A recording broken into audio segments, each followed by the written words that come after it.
What's up guys, and welcome back to On the Brick with another minifig showcase. Today I have a character I've already shown you as I did Ahsoka back in minifig showcase number 5. However, this particular version of her comes from Minifig Madness, though I personally purchased it through Star Wars Fanatics. As I'll show you in just one second, this is a much more detailed version of Ahsoka, and one that right off the bat I would highly recommend. If you're watching this video and you don't know who Ahsoka Tano is, then once this video is over, I would highly recommend you go and watch the entirety of the Clone Wars, and then go and watch Rebels. You can skip Resistance, that one's not really important, or is it even good. But even though Ahsoka started as a character that not many people liked, by the end of the Clone Wars, she was one that pretty much everyone fell in love with. And there is a really good reason for that. She showed what a Jedi should be, even when she wasn't acting as one. She also unfortunately showed the worst of the Jedi. I don't think it even needs to be said that the Clone Wars wouldn't be the show it is without her. And even though she's not one of the main stars of Rebels, she leaves a lasting presence and a very notable impact. Seriously, I will say it again,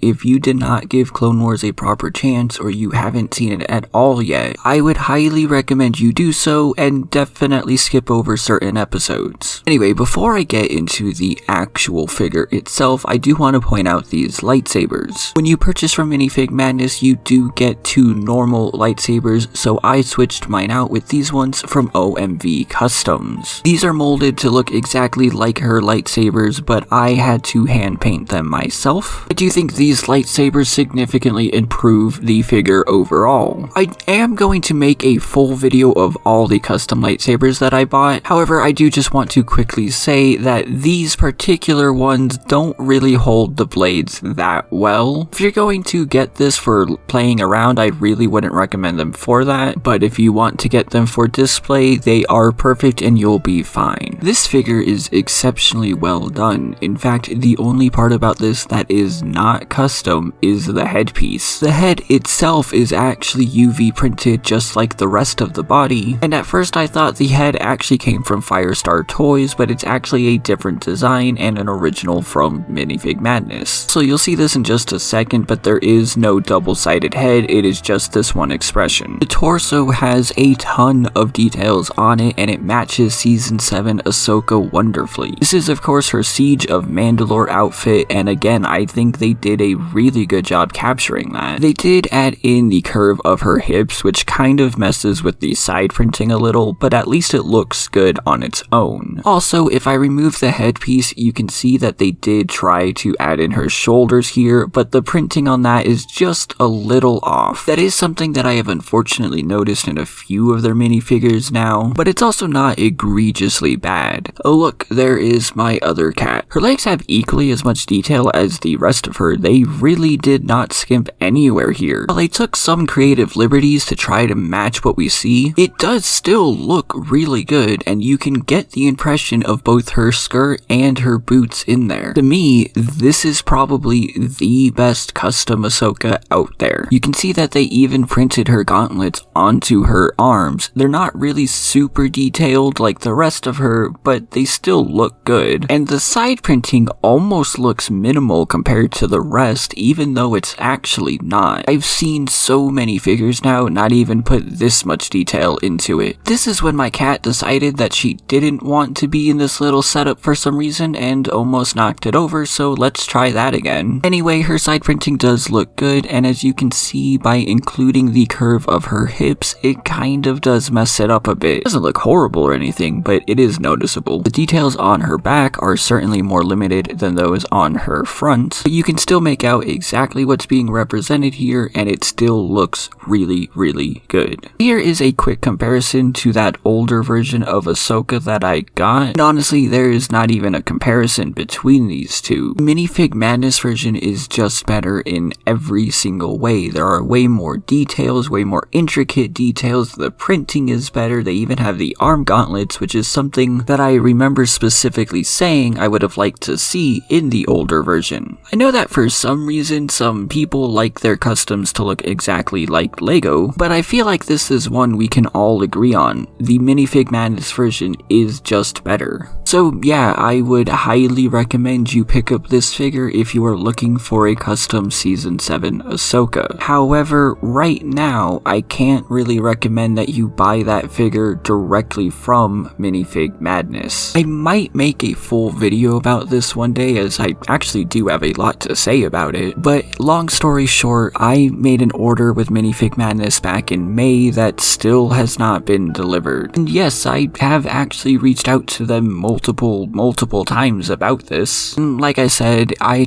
got a lot that I would want to make a full video on it, but point being, that's why I bought this from Star Wars Fanatics instead, because I knew that they would actually ship it out to me and do so in a timely manner. However, it seems like he no longer sells this, but you can still find it at places like FireStar Toys, or if you really want to get it from Minifig Madness, then go right on ahead, I can't stop you. But I would still recommend that you pick up the lightsabers from Star Wars Fanatics, those are definitely worth it. Also, I had someone ask me if this is my real voice or if it's a computer generated voice, and no, this is my voice. Once again, I want to send a huge thank you to both Jonathan and Jaden for their top tier Patreon contributions. Remember, if you join at the $3 level or above, you will see your name on screen just like all of these people. Let me know your thoughts in the comments down below. Remember to like if you liked what you saw, and please do consider subscribing if you haven't already. Thank you so much for watching, and I will see you next time.